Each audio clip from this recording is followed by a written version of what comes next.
السلام عليكم ورحمة الله وبركاته وبسم الله.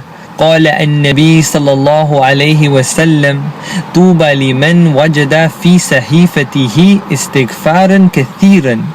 That glad tidings are for the one who finds in his book of deeds a great amount of istighfar.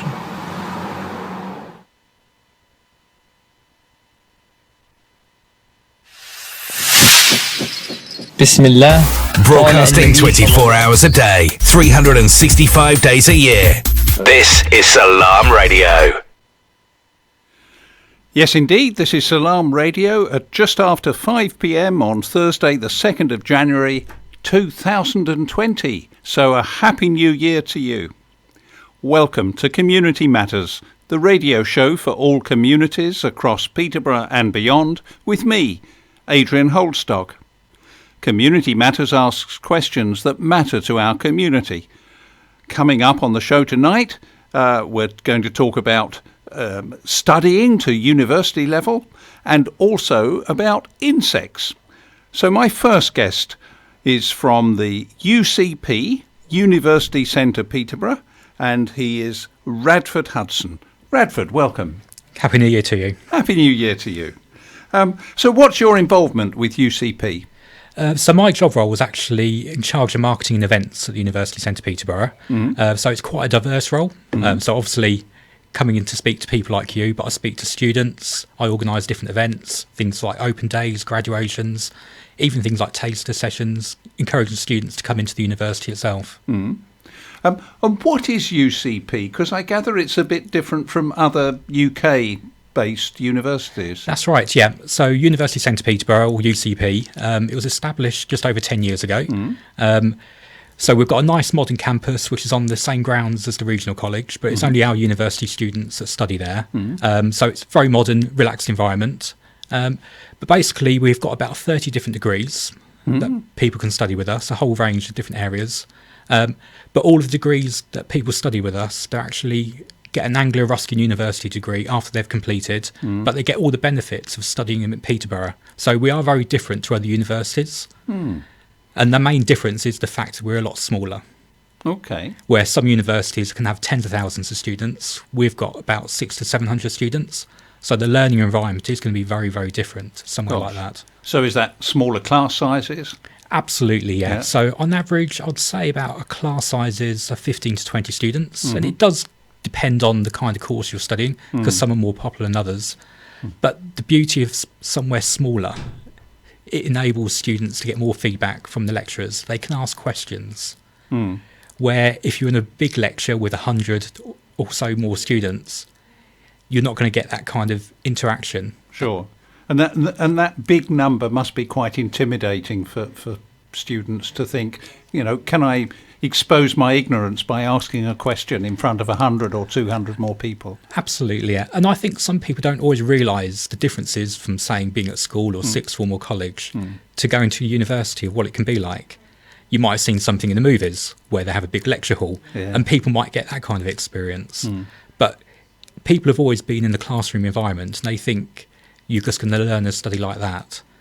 There was one university which was in the press last year, and they had oversubscribed on one of their psychology courses, and what they was having to do was stream people's lectures to laptops, which, if you're paying to go to university, you want to actually see your lecturer and be able to ask questions. And by being in smaller class sizes, like with 15 to 20 students, you are going to get that. So, and the other thing is that it's local. So people who've grown up in Peterborough, that's where their home is, that's where their friends are. They've been to school in Peterborough or college perhaps, and now they can continue to study to degree level, still living locally. That's right, yeah. You don't actually have to move away in order to study a degree. Some people might want to move away because they want to get a different experience of life. But we also have people that move into Peterborough as well. So it's not just local students that study with us, it's people from all over the UK that move to Peterborough. And the city has got so much to offer, and that's why we can attract people to the city. Okay. 600 or 700 places, I would imagine you would be bursting at the seams. We aren't bursting at the seams. We have spaces available. Some courses are more popular than others, so we really do encourage people to actually apply for those courses earlier. But there's always spaces available sort of close to the time when courses actually start. But at the moment where our building is, we are kind of bursting at the seams for the number of courses that we can offer. So there is space for students, but there's the maximum number of courses we can currently put on at the moment. And everything happens on the campus of the regional college? So majority of courses are based at UCP on our main campus. Yeah. But then there's, depending on the course, there's some activities that might take place somewhere else. So people who are studying something like media production, which is perfect for a studio like this, Yes. or journalism, part of their course is based at a media centre. We've got science laboratories not actually at campus, based at the college. So people can study biological sciences, partly based there. And then for sports facilities, they can use other facilities as well. But majority of the teaching does take place within our university campus. And your own field is are you an educator? Are you in teaching, or is marketing your particular profession? Marketing's my profession, yeah. I have been involved in some lectures and helping students. So we've got a digital arts course. So I've been a bit involved with that. I've been involved in our biological sciences course just to help advise students on marketing packaging for pharmaceutical products. So we can use different experiences and knowledges to pass on to students, which is quite nice that we do get involved in that way. So that brings up the concept of interdisciplinary activities and teaching, so that it's not just one particular stream of subject, it's bringing in the other. Yeah, we have, as well as myself, I wouldn't call myself as a guest lecturer expert as such, but I do get involved in that way. But we do bring a lot of guest lecturers in. So people at the top of their profession in different areas, whether it's HR, within policing, or so on, that's actually relevant to the course. And they actually come in and they can pass on their experience and knowledge, expertise, and actually help the students then. And the great thing is if students get to see those people, they can ask them questions. That might help them, inspire them about a future career path. And if they can make those connections locally as well, Yes. it can help with those job opportunities later on in the future. I mean, for example, the police have been recruiting recently. Absolutely, yeah. I mean, to go into the police now, you've got to have a degree. So from this year, you've actually got to have a degree in order to work in the police force. So police kind of opportunities, there's lots around this area. And degrees that would lead into that we offer are things like criminology. We do a forensic investigation course. So there's different things that way that people can actually get into the police service. It's and here we've got the Hello Future University Centre Peterborough undergraduate prospectus. How many courses are there? So just over 30 in total. So Wow. majority of our full honours degrees, but we do offer foundation degrees, which are studied over 2 years, and that can progress onto a full honours degree. And we do some HND courses in things like construction and engineering as well. So there's quite a mixture there. And people are often very surprised about how much we do have there. They think there's not going to be as many to choose from, but there really is. Surely, yeah. And I noticed, and you mentioned some students come from out of the city. You've got accommodation available. That's right. So on Lincoln Road, we've got about 50 different flats. So we partner with an external company for that. The students that stay there, they do enjoy there. It's very, very spacious as well. I have actually looked around some of the accommodation because obviously if I'm speaking to students in the UK, I need to know what they're actually like. The best thing about the accommodation, from what I hear about the students and what they tell me, is that every single room's got its own ensuite bathroom without actually any additional charges. Sure. When you start to look at accommodation in different areas of the UK, you can be charged about another £1,000 just to have your own bathroom. And when people start to do their research, they realise what such a good opportunity there is in Peterborough to study, because it makes it more affordable as well. Now let's look at the local population that might want to, or might never have thought of coming to UCP. I imagine you get out into the secondary schools. We do a lot of work in secondary schools, obviously, in sixth forms. We've been recently doing work in primary schools as well, very much about raising aspirations for the future, Okay. which is really important for the city itself. But we do a lot of other work in different communities, because it's not just people that come from sixth form or come from college, it's mature students as well. There's a lot of mature students who need to progress and need the qualifications in order to get better jobs in the future as well. So we're doing a lot of work with them as well to actually help them. Let's look at those three different groups. So the mature students, what's the oldest student you've got? I don't go around asking their ages. But the thing is, you can be in your 60s.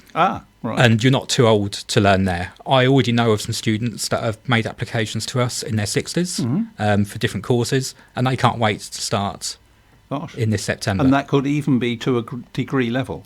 Well, absolutely, yes. Yeah. So it's never too late to actually learn. Yeah. I'd say the majority of our students, they come in different categories. So you've got your school leavers, so people aged 18 to 21. That's probably about a third of our students. Then we've got the other group, sort of 21 to like 30, and then sort of like 30 and above. Yeah. But we call mature students anyone from the age of 21 or above. Sure. So those people might be coming back into education that haven't been sitting in lectures, haven't been writing essays or doing studies for quite a long time, and maybe haven't got a background qualification that says, I've got so many A-levels or GCSEs. Would you still take me? Yeah, so what you need to do is have a level 3 qualification to start off with. So the equivalent to A-levels or a BTEC course at college.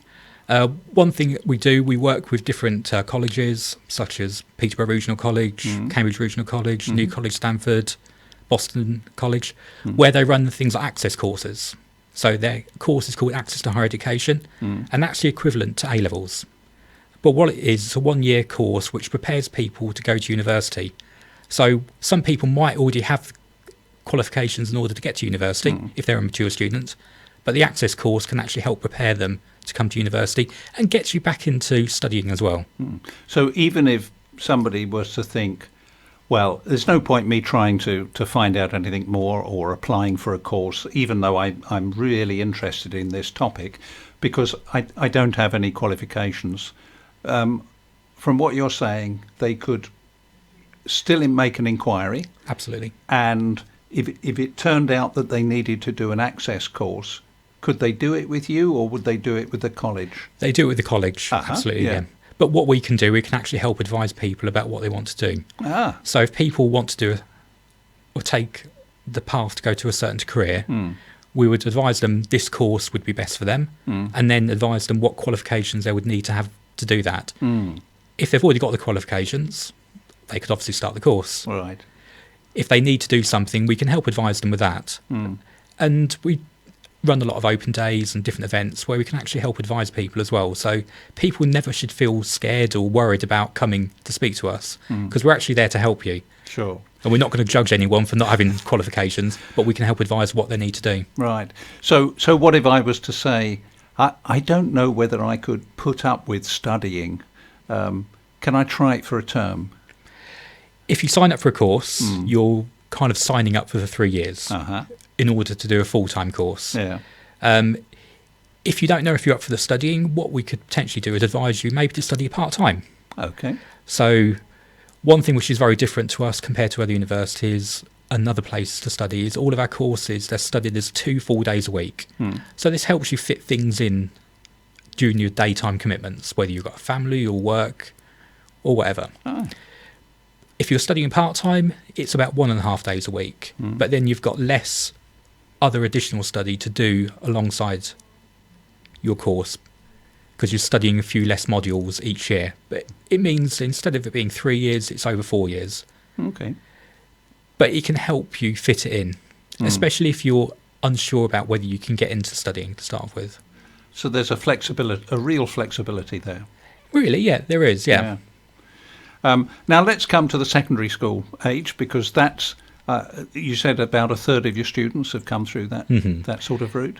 We've got a massive growth now for students that have currently been finishing sixth form or coming from college. And it's one thing that I've noticed in the last few years, that there are more students coming to UCP straight from sixth form or college. Some people might have taken a gap year for like a year or half a year or so on. And they can come in to study after that. But there is a real increase in appetite for people coming to UCP now from the local area, straight from sixth form, which is really encouraging. Are those people going to get an academic qualification in the degree? Absolutely, yeah. Yeah. Every degree that we do is an academic qualification. Right. And the real thing, it's different maybe what we offer compared to other universities, is every one of our courses will lead to a career, will lead to a job. And this is why on our prospectus it's called Hello Future, because we are very much thinking about the future. Okay. All the degrees that we've actually put together as well, we've actually consulted with local employers. And they've told us about what they want students to actually study. So when they actually start that job, they've got the qualification, but they've studied what they actually need to do the jobs. And we do refer to different courses that will lead into different career paths to help people work out what they want to do. But what about this argument that says if you're more practically minded, you don't want to bother going to do academic studies at degree level, you need to go into a work environment as an apprentice and get a good apprentice scheme? People that want to go into apprenticeships, that's one path for them, and I won't knock apprenticeships. They're a great thing to set up people, but what you'll find is in order to do a degree or get a job, you will need to have a degree for some jobs. Like I said, to go into the police, Yes. they're recognising you need to have qualifications. So getting a degree earlier will actually help you for the rest of your life. If you think about, once you've got a degree, you can put it onto your CV. No one's ever going to be able to take that degree away from you. Sure. So to have it to start off with is very good. And this is why we are seeing more local people get a degree a lot earlier. And they haven't got to go back into higher education later on because they haven't got so far in their job and they've realised, actually, I need to have that qualification. Yeah, right. And local firms, are they picking up students? Have you got any good stories of? Absolutely. Well, we have students that work with local companies and other companies sort of across the UK. So we work with different accountancy firms where they take people on placements. People have gone to work for Peterborough City Hospital, Hinchinbrook, Hattonbrooks. People going to coaching, sports clubs. We go people to work for the council in different roles there. So very much helping the local community as well and actually local employers. It sounds more joined up than my experience, and I think many people's experience, that university is somewhere you leave school, maybe leave your hometown, go to university, get a qualification, and then come back and then start finding jobs. Whereas from what you're describing is it's more seamless. What we're trying to do is help students as much as possible. Obviously, they have to help themselves as well. You won't be guaranteed to get a job after getting a degree. But what we're doing, we're helping to prepare students as much as possible. So when they actually, or even before they actually finish their course, they've either got a job or got an idea of what they want to do. Gosh. Because you sometimes find that people, they study a degree because they're unsure what they want to do in the future. And by studying a degree, it will open up so many doors and opportunities for you to explore what you want to do. And we find that when students have finished, they've got a very much clearer idea of what they want to do. Once they have an idea, we can actually help them with job opportunities as well. So we have set up an employability hub within the university itself. How does that work? So it's something we actually set up this year, or last year rather. So we had funding from the Office for Students. So they recognise that Peterborough and ourselves, we need to help students a lot more. So we put funding in place for that. And we're there to help students, let them know about the job opportunities. We're helping encourage them to get placements, finding out what those placements are as well, and also working with the local employers so we can pass on these opportunities to students. So it's really connecting the dots. Yeah, absolutely. Oh. And the thing is, we want students to then get the jobs and stay around the local area. So for me, I'm quite passionate about if you live in the area and you study in the area, you're more likely to work in the area as well. And when people are looking at various university prospectuses, and it talks about the percent of people who pass a degree and the percent of people who then get into good employment, I guess you're doing very well in that. Yep, so 2/3 of our students either get a first class honours or a 2-1 classification. Gosh, right. So we are up there with other universities. And our sociology course last year 57% of students got a first-class honours, which is pretty incredible. Very well done, all of those students. But I put it down to obviously the students, the great teaching, but it is the environment, the small class sizes that really does help people. And the dedication and focus that they want to learn, the environment is right for them to learn, and the motivation is there. Yeah. I mean, the environment at the university centre itself is very different to other universities. It's not like a party university. We haven't got a students' union with a bar or anything like that. So when I first started working there just over 3 years ago, I thought, oh, there might be people with a bit of noise, be things going on. But people come in, they're very quiet, they get on and work. They're there because they want to achieve a degree. Right. And for me, it's great seeing it succeed as well. Yeah, gosh. Now, you mentioned going into primary schools, and I'm just wondering, is that a bit early to be saying to young children, you need to be thinking about what degree you want to study for? It's quite interesting because I was approached by a primary school a couple of years ago, and what they want to do is, before they leave primary school to go off to a secondary school, they want to send them off with the best sort of intentions for the future. And we talk about it as raising aspirations. And I speak to students and I ask them, what do they want to do in the future? And you've got people that want to become a doctor, or they would become a lawyer, become an accountant, and things like this. And it's really important for them to believe they can actually do this, because if they don't, they're going to secondary school and might think, oh, I won't be able to do what I want to do in the future. So by taking them into a university environment, speaking to them, we give them some taster activities, give them a taste of what it will be like at university, and they will remember that for the rest of their life. Yes. They really will do. Yeah. And if they think that's the environment that would be good for them, then we've actually helped people. So I can actually see a lot of these students that I've seen in the last few years in, say, 8, 9, 10 years' time, actually going to university.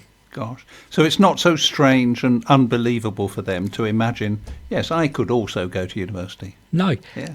And we survey students, obviously, and we ask them, would you want to go to university? And over 90% of them say they can actually see themselves doing a degree, Gosh. which is pretty incredible. Yes. Oh, that's wonderful that to have that ambition and that drive. Now, the final question is about costs. How do people find the money to be able to sign up to one of these courses? So when I went to university, it was free. And I do have sympathy with people these days because they obviously have to fund themselves or get things like student loans in order to go to university. The way it's broken down is you get a tuition fee loan. So your tuition fee element of the course, whilst our fees are lower than other universities, they're £8,000 a year compared to £9,250 elsewhere. So students are saving with us. But you can get a tuition fee loan to cover that. And it doesn't matter what your personal circumstances are like, whether you're 18, whether you're 60, whether you're 45, you'll get a tuition fee loan. Oh, right, okay. And it doesn't matter what your household income is either. You will have to pay it back afterwards, but you can still get the tuition fee loan. You can then get a maintenance loan on top of this. So this will cover your costs of living. And we often find that students that decide to study more locally will be better off. Whilst the maintenance loan is slightly lower than what it would be if you moved away to elsewhere in the UK, because you're not having to pay for accommodation and food and everything else like this, students are obviously a lot better off. So you can get up to about £7,300 maintenance loan if you decide to study locally. If you decide to move away, it's about £8,700, and that's the maximum amount you'll get. It is then dependent on what your household income will be, and it's a sliding scale to move down depending on what that will be. And then when you graduate, the repayments are based on the income that you're able to generate. Yeah. So whilst it's called a student loan and a maintenance loan, they are loans in a way, but I prefer to think of them more as taxes. Because what happens is it's linked to how much you're earning. So we'll say that you're not earning up to £25,000 at the moment. You do not pay back anything until you're earning over £25,000. So students also don't get to pay anything back until the April after they've graduated. Right. So if they finish their course in May, it's not until April the year after before they have to pay anything. And once they're earning over £25,000, then they start to pay things back. Right. And the amount you pay back is relatively small, Okay. which also is surprising. So we'll say you're earning £31,000. Okay. What it will work out is that you're paying back about £45 per month based on what you've borrowed. Wow. So it's quite a small amount. Yeah. There might be these circumstances that you might never pay back the student loan as well. But what happens, it gets written off after 30 years as well. So very different to a loan, Yes. but it comes out of your wages, like But income it tax makes and so the on. course very affordable. Of course. Yeah. There's other things that we do to help students. So we do have a low income bursary. So we give our students £500 each year if they're under a household of £25,000. So there's things that we are doing to help. Right. So, as we come to our break, Radford, thank you so much. You're welcome. How can people find out more about UCP? So we have an open day at the end of February. Uh-huh. We also have a campus visit, so people can come to the campus. That's on the 13th of January, on the Monday, from 4 o'clock.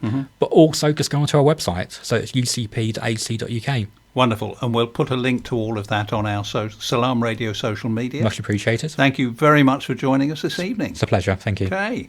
Do stay tuned, as after the short break, we're going to hear about the strange and important world of insects and learn about bug life. But meanwhile, let me remind us that University Centre Peterborough is your local opportunity to study to degree level, with great opportunities for getting work through that. Stay tuned to Salam Radio after this short ad break.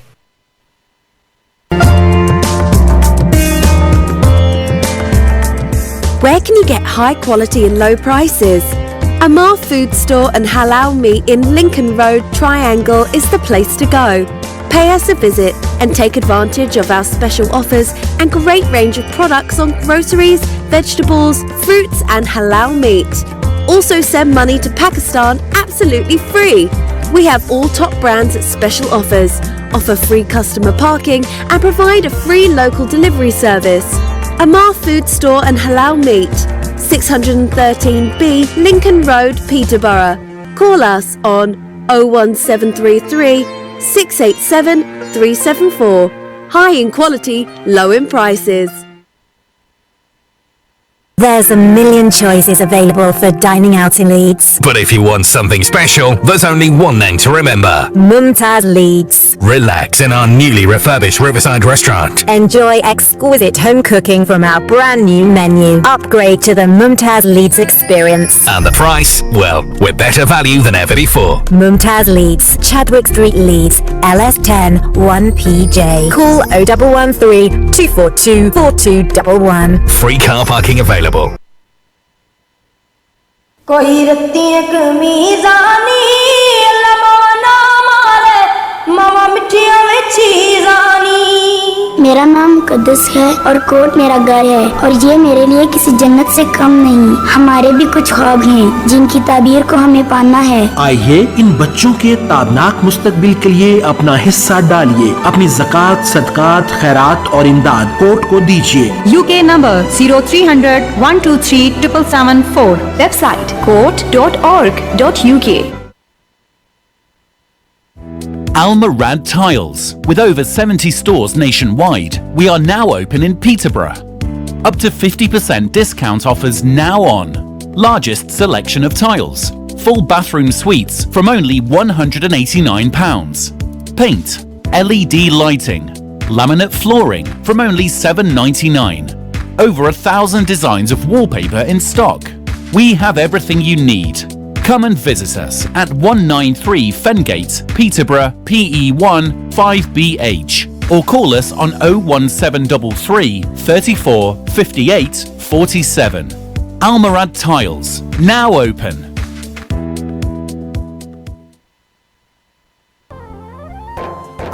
In the mood for some authentic Desi food? Try Desi Restaurant on Lincoln Road. Start your day right with our Desi breakfast every day from 7 a.m. to 1 p.m. Halva puri, channa, nihari, paya, paratha and omelette. Need a tasty lunch? Every day 1 to 4 p.m. we've got fast food, pizzas, kebab sandwiches, tandoori dishes, balti dishes, biryanis and much more. We're also open every evening 5 p.m. to 1 a.m. Try our Desi Tawa special or our fresh handi, 1 kg chicken or lamb on the bone, cooked to order. Eat in, take away or free delivery. Visit desirestaurant.co.uk to view the full menu and order online. 60-seat capacity and a private function room. Catering service also available. Desi Restaurant, 298 Lincoln Road, Peterborough, PE1 2ND. Call us now on 555 795.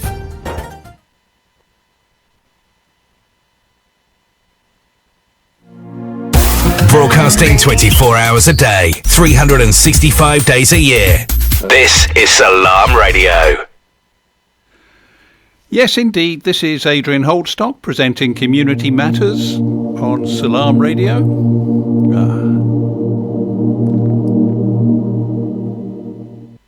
This is Adrian Holdstock on Salam Radio presenting Community Matters, the radio show for all communities in Peterborough and beyond. We're on 106.2 FM and, of course, online at salamradio.co.uk. And you can catch us up on YouTube and Facebook. Now we've another guest with me in the studio.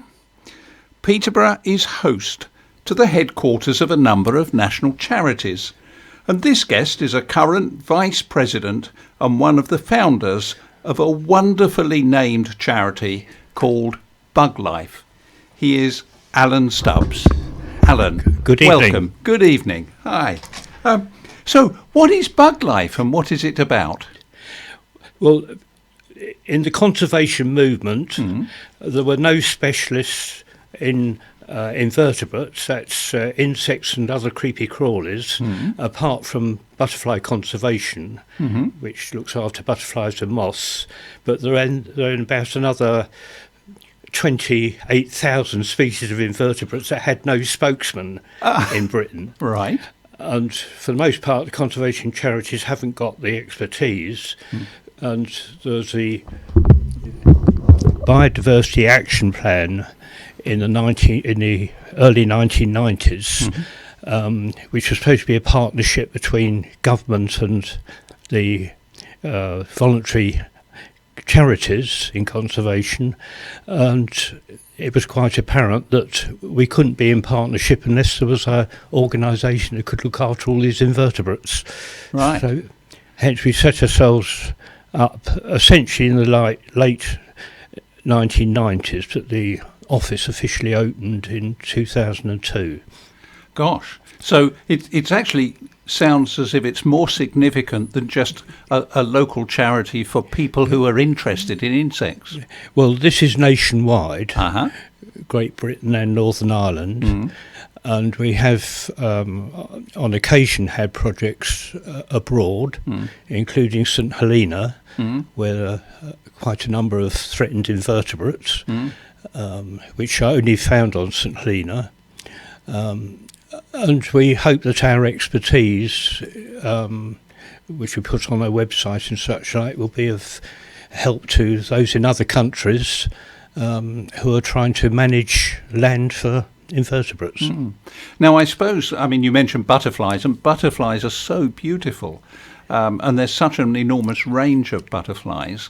But insects, is it just something that people who are interested in insects can pursue, or is there something more significant about the diversity of insects and invertebrates that's important to human life? Well, the web of life, as it used to be called, in other words, all the interactions between wildlife, are very complicated. For instance, pollination, if you want pollination of crops, and about a third of the crops we eat are pollinated by insects. So that is quite a problem issue in Britain at the moment, the use of various chemicals which are making nectar too toxic for bees and various other insects. So we need to bring in our much wider range of invertebrates to help with pollination. So apart from the hive bee, which is obviously domesticated, there are about 260 species of native bees, in addition to which there are a huge number of flies and beetles and various other insects which play a vital role in pollination. That's one of the most obvious ones, but if you think of people regarding birds of interest, about over 1 million people that belong to RSPB, for instance, then most of those are eating insects at some stage in their life cycle, if not only insects. So unless there's enough insects for those birds to feed on, then they are going to breed less successfully and the numbers go down. So hence it's important to be able to manage land so that the type of insects various birds need are plentiful. And this is particularly the case on moorland, where it's crane flies which are one of the most important food sources for dotterel and golden plover and various other birds during the breeding season. So it's a question of getting those moorlands back into condition where they support lots of crane flies. That's one example. So we've heard so much over recent years about how we've been destroying our planet. Carbon, temperature rises, climate change, lack of biodiversity. Have we been adversely affecting the insect population? Well, very greatly. It's been obvious for some while that various birds have been in decline. You can and various flowers, which are sort of the obvious things that people look for and say, hey, I like to see those and they're present here or they're no longer here. And why is that? But those are just the tip of the iceberg of the species that are declining. So insects, as much as any other group, are declining quite as fast, or indeed in some groups much faster than birds and various plants. So it's if you believe that it's important to have the species that we inherited, if you like, in our generation, and that the next generations will still be able to see these species and still have the pollinators of flowers and such like, then it's important to understand what is going on and how climate change and various land uses are affecting the invertebrates. So it's not just diversity for diversity's sake. It's because it's healthy for the whole biosystem. Well, everything is interlinked in one way. Yes.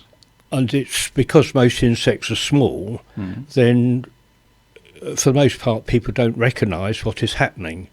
And that's why an organisation like BugLife can focus on what is affecting invertebrates in particular and translate that into how to change our ways so that these species can thrive. It's rather like saying, well, we've got, I don't know how many species of monkeys it is in the world, but one will do, never mind the rest. And it's rather the same philosophy with the invertebrates, that you can say, well, does it matter if X, Y and Z species disappear? But for the most part, we don't know what those interactions are, the consequences of losing those species. And thereby it's sensible to try and keep them because we never know how useful they're going to be in the future. Yeah, or we might not actually know what contribution they're making at the moment. Well, that's his point, because we don't know all these interactions. There are many. There's about 1.5 million species of insects have been described. Now, that's only the worldwide. That's only the tip of the iceberg, because there are many species which nobody has ever gone out to find. So we're losing species incredibly fast at the moment worldwide, and this is really the last chance to know what was on our planet. I call these species instant fossils. That you may have a specimen in a museum, and the species goes extinct in the wild. So, in effect, it's an instant fossil. It's the only evidence you have that that species ever existed. Gosh. But, of course, you can look in museums and you've no idea what the live insect did. And it probably did incredible things. Both fascinating in terms of how wildlife adapts its lifestyle to different situations, but also because if we don't know what those insects are doing in the wild, if we lose them, then we don't know the repercussions. And one of those, for instance, is if we've got because travel these days is so widespread and trade, a lot of insects and other creepy crawlies get transported accidentally into other countries. And if that happens, a species can become a pest because there's nothing to control it. And that, of course, can affect food production. So you then have to say, well, is there an insect that controls the number of this pest insect? If you can find that insect and then introduce it to this other country, perhaps it will be able to control this pest, and without use of insecticides and drastic treatment. But you can only do that sort of thing if you've actually got the live source populations of these control insects to bring down the pest numbers where they're a pest. And you can never predict, from what we currently know, which of those insects are going to be important for control in the future. And also a lot of insects have got chemicals in them which have got all sorts of value in health and various other circumstances. So in effect, wildlife is a treasure trove of these medical chemicals that we may be able to use in the future. I mean, that's interesting in itself. I mean, I've heard of plants being discovered as having therapeutic properties. Exactly. You extract the concentrated chemical from a plant, but you're saying from a caterpillar, perhaps, or a bug of some sort. That's right. There are many chemicals that actually we are using that are first discovered, if you like, by invertebrates. Right. Gosh. And we can then sort of say, well, what are these chemicals doing, or why is a certain species reacting in a certain way? What would be a good example of that? Well, I don't really want to select one because there are so many examples of this, and it includes marine species as well, of invertebrates. Very few insects can actually cope with living in water, in seawater, only on the seashore. But we still really don't know what is out there, because even if we know the species exists, nobody has actually made the effort to find out what chemicals these species may hold that have got uses. Now, there are some insects that we're aware of that we would rather not have in our vicinity. I mean, globally, locusts are always associated with famine, creating famine, eating crops, and clearing whole areas. What's the point of locusts?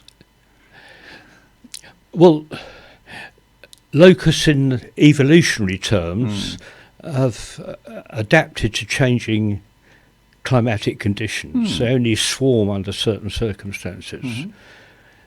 And then they essentially move to another location and hope to survive there.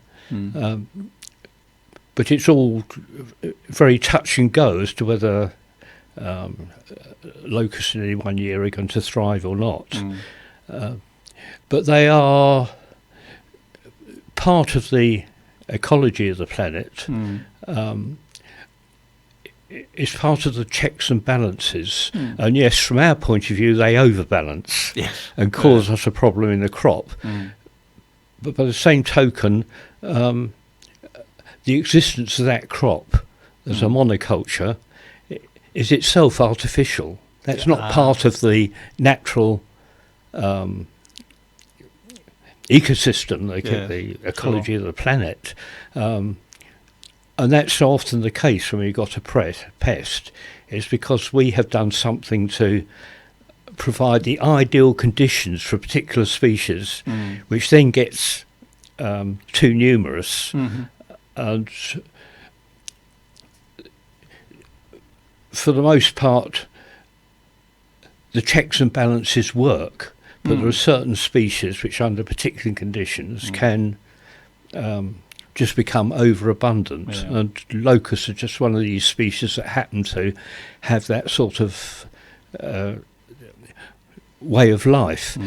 But you have to remember that I've just spoken of about 1.5 million known species of invertebrates, let alone the unknown ones. It's only a minute fraction that are a problem to man. But by the same token, with climate change and potentially having to alter the sort of crops we grow in various countries, it might be something that we don't see as a pest at the moment that suddenly causes a problem. And that's why you have to have these backup of the species that will control an overabundance of one species. Our reaction to a particular species becoming a pest seems to have been the chemical solution, the insecticide. And that works in the short term in many circumstances. The trouble is those insects then become resistant to that chemical. So you then have to find another chemical and then another chemical. So you're on a treadmill. Just like antibiotics, I suppose. It's exactly like antibiotics. And this is why so-called biocontrol is very important. This is a question of finding the species that will counter the pest species, and use that instead. Which sounds like chemicals. A natural means of control. It is, and if you use that, of course, you're not faced with all the problems of having to keep developing new chemicals, which is very expensive. They do a lot of damage to other wildlife and sometimes a human health hazard as well. And if one can overcome that dependence, then you're not faced with all these difficulties to keep multiplying. What about genetic engineering? Would it be possible, or actually are we somehow doing it already, changing the nature of insects deliberately? We're trying to do that with some of the mosquitoes. Which one of the cases there is to breed up in fertile males and then release those in large numbers in the hope that your female mosquitoes will link up with a sterile male and therefore not be able to produce eggs which may grow into the next generation of mosquitoes. So it's not a complete cure, but it's one way of bringing down the numbers considerably. And if you can have very few infected mosquitoes, then the mosquito parasite will die out. It's got to have a certain number of population size in order to be able to have enough percentage that infect humans, and then another female to come along and suck the blood and suck up parasites as well and transfer them to the next human. So by bringing the fertile parasite females right down, right, then the statistical chance of the malaria and various other diseases being spread through a population suddenly collapses. Gosh, that's so incredibly important to such a large population around the world, and often the third world, which doesn't get so much attention from science and medicine. Indeed. Well, the DDT was really the first big chemical used against mosquitoes during the Second World War, and people were just lashing loads of DDT in tropical environments trying to get rid of mosquitoes, but of course they killed a lot of other wildlife, but the mosquito was sufficiently numerous that it genetically changed itself so it's resistant. Gosh, right. Now, a different way of looking at this, we're told we should eat more plant food and less animal food. Yeah. And that would be good for the environment as a whole, and probably good for us as human beings. But what about insects? Should they become part of the human diet? Well, it's certainly one of the things being advocated at the moment. There's two aspects to this. One, which insects can one rear in quantity from food waste and various other material that we're prepared to eat. And locusts would be one of them. For instance, I've eaten fried locusts. There's no problem about it. Okay. It's just cultural, because in other countries they eat them. Yes. Why not? But the other aspect is being able to feed, say, fly larvae, which people might think, yuck, I don't want to eat those, feed them to cattle as a means of getting protein. Okay. So instead of growing a crop on land that could be used to grow cereals and other food for us, if you grow a crop of fly larvae on waste material, feed that to the cattle, then you're not having to grow a special crop for the cattle. Gosh, I'd never thought of that cycle, that life cycle of waste products, fly larvae, then feeding the cattle, and then allowing us to be fed in that way. Indeed, and of course, on some land, depending on the climate and the soil condition, it is only possible to graze cattle or sheep or goats. Not all land is suitable for ploughing up and growing cereals. Sure, yeah. Now, Bug Life, the charity that you're involved with, you helped to found it, you're a vice president at the moment. What part does Bug Life play in the national scene? With anything in conservation, a lot of what you do is never visible. In other words, if you stop something happening, you very rarely get credit for it.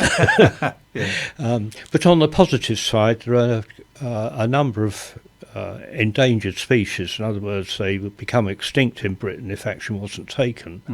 So we've been involved in a number of projects of that sort, and still are. We give a lot of advice on management of various habitats and produce sort of documents that others can refer to. One of our big projects at the moment is so-called beelines.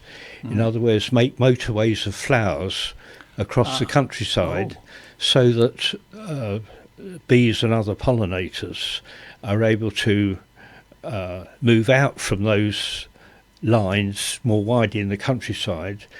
But being a motorway network, going north-south as well as east-west, it means with climate change, species can easily move across the landscape to their preferred climate regime. A lot of species are moving northwards at the moment because temperatures are rising.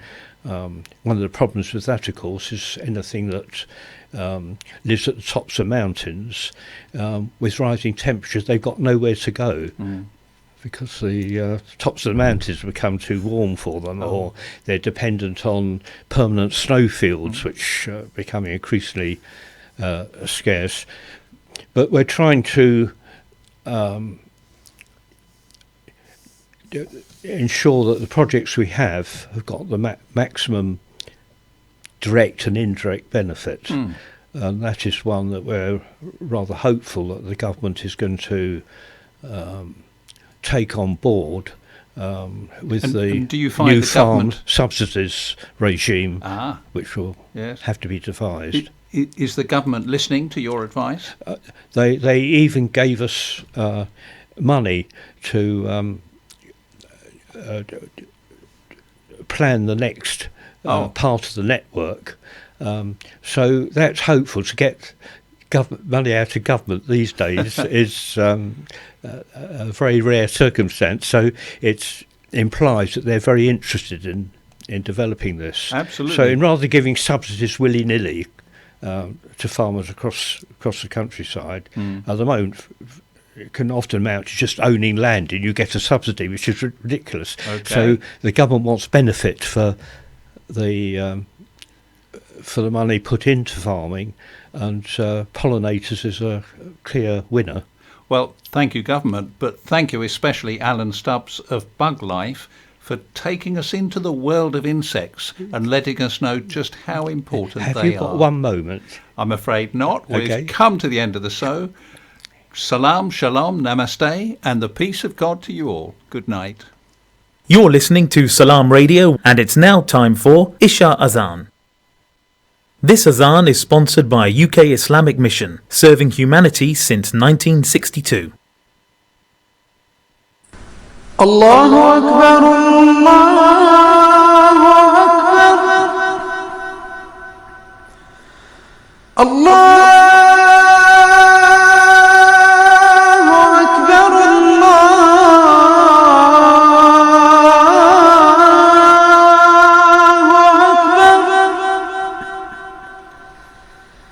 أشهد أن لا إله إلا الله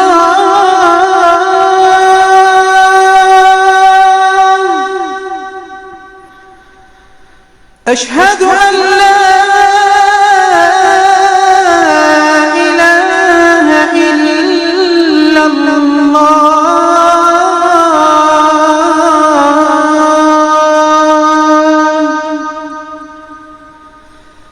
أشهد أن محمدًا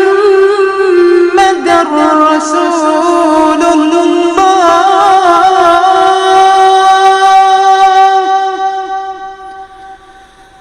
أشهد أن محمدًا رسول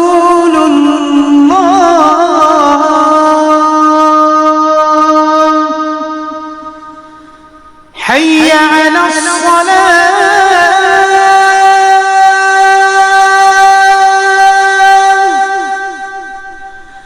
حي على الصلاة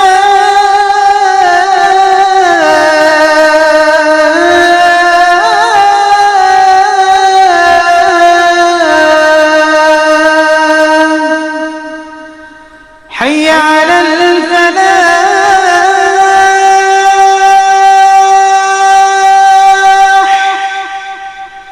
حي على الفلاح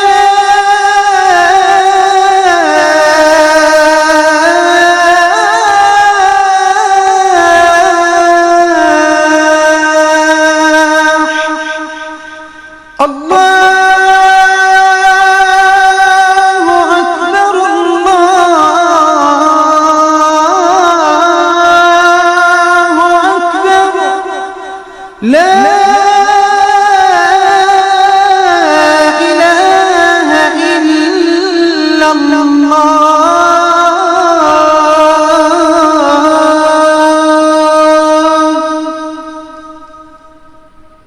الله أكبر الله أكبر لا إله إلا الله اللهم صل على محمد وعلى آل محمد كما صليت على إبراهيم وعلى آل إبراهيم وبارك على محمد وعلى آل محمد كما باركت على إبراهيم وعلى آل إبراهيم في العالمين إنك حميد مجيد.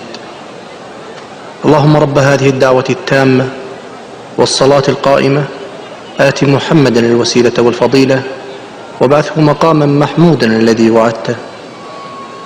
اللهم آتنا في الدنيا حسنة وفي الآخرة حسنة وقنا عذاب النار.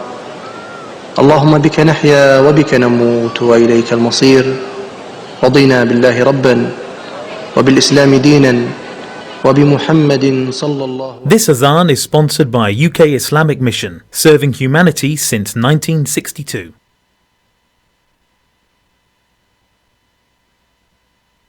This is Salam Radio, Peterborough's Muslim community radio, broadcasting on 106.2 FM and online.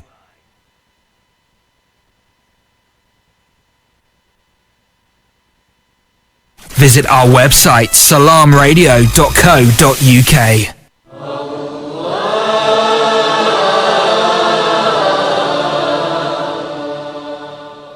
Eyes for Allah, nothing but Allah. Ba is the beginning of Bismillah. Ta is for taqwa, bewaring of Allah. And Tha is for thawab, a reward.